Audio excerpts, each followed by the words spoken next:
Good morning. Your travel and weather are coming up, but first your daybreak headlines here in the Anglia region.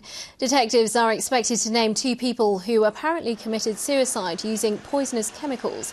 Decontamination teams were called to an industrial estate in Braintree in Essex after the bodies were spotted in a car. Notes in the windows warned the vehicle contained toxic chemicals. Decontamination teams will begin clearing oil from 4 miles off a beach in Southend this morning. People were asked to keep away yesterday after black globules were washed up on seaweed. It's thought the spill came from a cargo vessel which was using the Thames estuary. Well, it's a beautiful sunrise out there. Let's see how we're doing weather-wise. Here's Amanda Houston.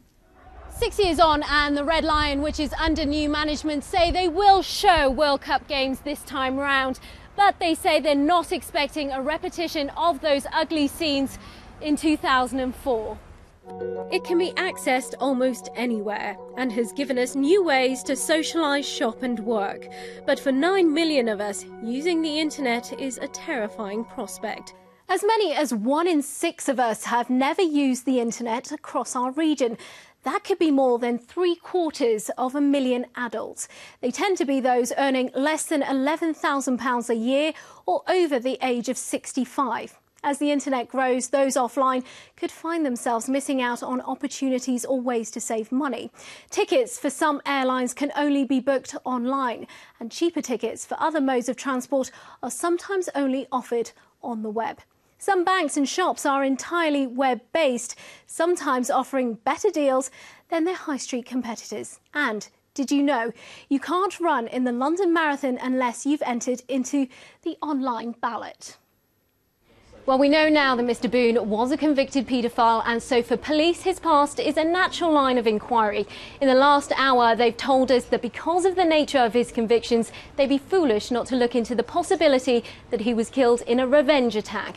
But they've also said this is just one possible motive and that it's no more likely than any other. Good afternoon from Anglia News. We start with some breaking news, and in the last hour, councillors in Norfolk have voted to scrap all speed cameras in the county.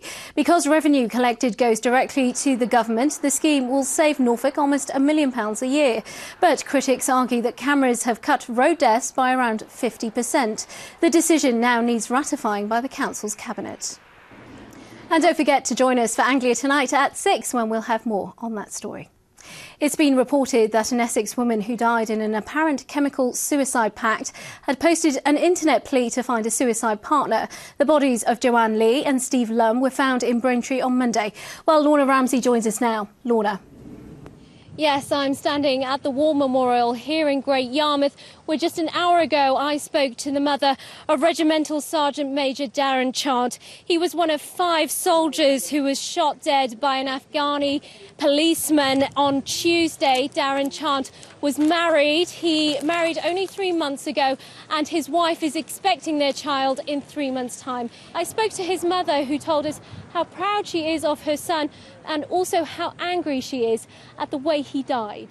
Darren Chant's body will be brought back on Tuesday, where I understand Gordon Brown will be present for that service, as will a member of the royal family. OK, Alpa, thank you very much. Now, however you like your peas, there's no doubt that they're very good for you. They contain vitamins A, B and C, and also iron, potassium and calcium too. As part of a £5 million package aimed at giving our seasides back their sparkle. Well, Alpa Patel is in Norfolk for us this lunchtime. Alpa, why is the money so desperately needed? Well, Great Yarmouth is the most deprived area of the east of England. 4,000 people here claimed unemployment benefit last month.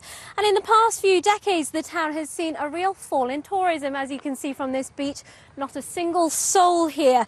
So the announcement today that it is to receive £400,000 has gone down very well indeed. According to national guidelines, babies born at less than 22 weeks should not be resuscitated, as it's not considered to be in the best interests of the child. Baby Jaden was 21 weeks and 5 days. That's just 2 days short of the recommendations. The survival rates of babies born below 22 weeks are very low. In 2005, 212 such babies were born. Only 3 survived. From all of us here on the Anglia team, do have a very good afternoon. Bye for now.